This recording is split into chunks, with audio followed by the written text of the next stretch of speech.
Good morning and welcome back to Planet Althistory.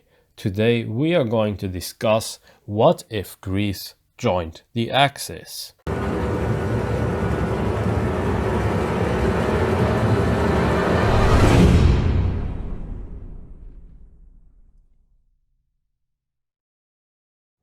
Greece at the time was under the rule of a man called Ioannis Metaxas.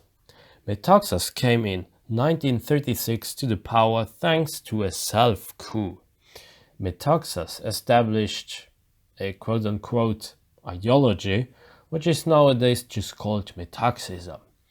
Metaxism advocated Greek nationalism and authoritarian government, anti-communism, Orthodox Christianity, but it saw Italy as the main enemy. Ioannis Metaxas was an admirer of Germany and the Prussian militarism, and he openly supported Germany in many ways, be it because of their tradition, their militarism, or their political system. Metaxas was one of the few people who was happy when Italy and Germany didn't get along because of the Austrian question. He saw Germany as counterbalance to Italy because Italy was considered the main enemy, and not Turkey, surprisingly enough. At the same time, Metaxas had some problems with his view, especially among the people who were in the government, the elite, or even the Greek king at the time, because most of them were pro-British, while Metaxas he was more pro-German. In October 1938, Metaxas asked the British whether they would be interested in an alliance. He hoped that the Brits would turn down this offer, and this actually happened, so he could now declare Greek neutrality. Another factor would of course also be his Germanophilia, where he didn't really want to choose between Germany and Britain. The alliance was turned down, and the Greeks even continued their policy of good relations and friendship, including the one with Turkey, because that was their priority in that time. However, on the 28th of October 1940, Italy presented demands to the Greeks, and as a result, war between the two nations erupted, followed up by a German invasion. But what if all of that changed? What if Greece joined the Axis? There are a few points of divergences. One would be that Metaxas, despite everything else, he would just join the Axis. Seeing how he was good with Germany and all, he would just do that. And the problem would be that in there he would have to backstab most of his government. He would also have problems with the Greek king. So this wouldn't be a very easy undertaking. So let's just say that in another point of divergence, after the death of Atatürk, well, we know there was a political vacuum in Turkey, and many Turks, they saw the Soviets as an enemy and even went so far into saying that they should invade the Soviets. Metaxas was also anti-communist, and seeing that the Brits were not so much anti-communist, and actually the Germans, they were anti-communist, the Italians in a way too, well, it may endanger the good relations with Turkey, because maybe the Turks would also join the Axis and this would be at odds with the Brits.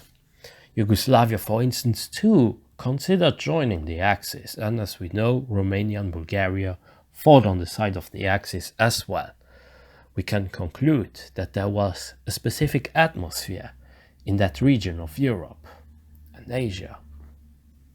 So let's just say that Metaxas, despite the huge naval presence of Britain, would decide to have good relations with Germany, and the government and perhaps even the Greek king could stay neutral on this topic, or they would actually support it. And Metaxas was Germanophile, so the alliance with Germany would be easy. Moreover, the strategic position of Greece would be very important and a huge positive plus to the Axis powers. And it would also mean that the Italians wouldn't just simply attack the Greeks, because remember, they actually saw the Italians as their main enemy, but if they are on the same side, the Italians are not able to just invade the Greeks. And this would be the logic behind this policy of Metaxas. As a result, instead of having a war in the 40s, Greece would join the Axis. Two things. First of all, no, Greece will not suddenly invade Turkey. Greece had no ambitions in that moment to invade anyone. They just wanted to be secure in the position and to be on the winner's side, so to speak. Second of all, Mussolini. He won't be happy at all, and he may get very angry at Hitler. But the Italians could accept this status quo, seeing how they needed to take on Britain first. And then after the war, they would discuss details. As a result, the Italians will keep more material, resources and manpower to fight in the colonies. Germany would still invade Yugoslavia, but they wouldn't invade Greece due to Italy's mistake. Yes, Yugoslavia was invaded because it would make things easier to invade Greece, but the Nazis also saw Yugoslavia as a potential problem if the Brits could operate from there and build up spying networks. Also, Italy wouldn't then be humiliated and may even redeem themselves and win important and crucial battles in their colonies. Operation Barbarossa could happen perhaps a month or two earlier, and the Germans could push the Soviets much further ahead than in OGL. The Greeks would also send some troops, some support, but it would just be a drop on a hot stone. Greece would have issues with Britain, of course. However, with more German and Italian resources and manpower available, they could keep the Brits in check. Malta would be taken, and Operation Felix would also happen. Operation Felix was about taking Gibraltar. Thus, the Brits would have problems getting supplies from many parts of the empire. Cyprus may even be taken by Axis powers. Turkey would now be under the pressure to join and invade the Soviets as well. However, Turkey would not become a new Axis power for internal reasons. Where does this leave us with World War II? Well, the Brits won't suddenly lose and be defeated, no. But they will be worse off wasting more resources, having to fight more battles in Africa, even losing more battles in Africa. Communication and supplies lines, they would be cut, and the Mediterranean is not in their hands anymore. And with the earlier invasion of Barbarossa, the Soviets too will suffer much more. More damage would be done, more people would be killed. However, an Axis victory would still be impossible. Yes, if the Turks would decide to join the Axis in this scenario, they may have a chance to beat the Soviets and perhaps get a peace deal with the Allies. But even if Turkey joined, the Brits, they would have very high chances of defeating them, seeing how they had very good fights in Iraq and the Middle East.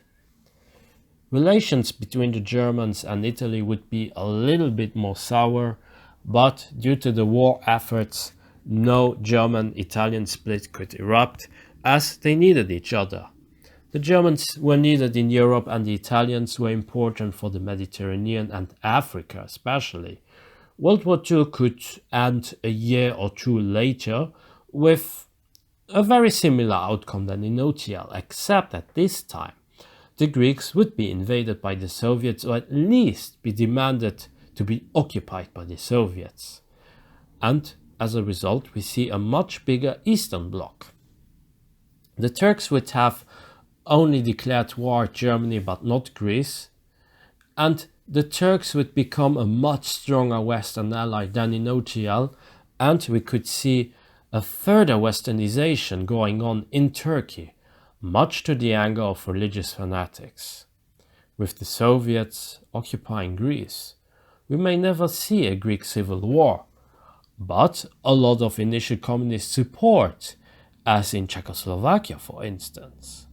The Soviets would not only have the Black Sea almost for themselves, no, but they would now also have Greek ports in the Mediterranean where they could station their troops. This means that Turkey would be much more militarized, and Cyprus may actually never become independent and instead become an integral and vital part for the defensive system of the UK and the NATO doctrine. Another tiny fact what may be important to mention is tourism. Tourism in Cyprus and Turkey would become even more important than in OTL, perhaps even see an explosion, because there wouldn't be enough infrastructures and political will to accept Western tourists in Greece. After the end of the Cold War, Greece would be an impoverished nation, and many Greeks would look in Turkey for jobs, but also in other parts of Europe, especially when they joined the European Union together with most former Soviet satellite states. The economy could start to be booming, tourism would go up, there would be a lot of potential in here for such an impoverished Greece.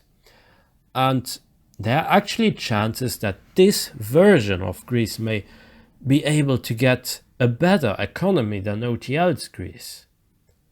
But the question is, what about the Soviet or Russian bases? Would they still be there? And would Greece become some kind of bridge between the European Union, Russia, or the Orthodox world? And that's where we leave it for now. That's it for today. I hope you enjoyed my video. Be sure to like and subscribe, leave a comment, support me also on Patreon, and join my forum, forum.planetalthistory.ga. Until next time on Planet Alt History.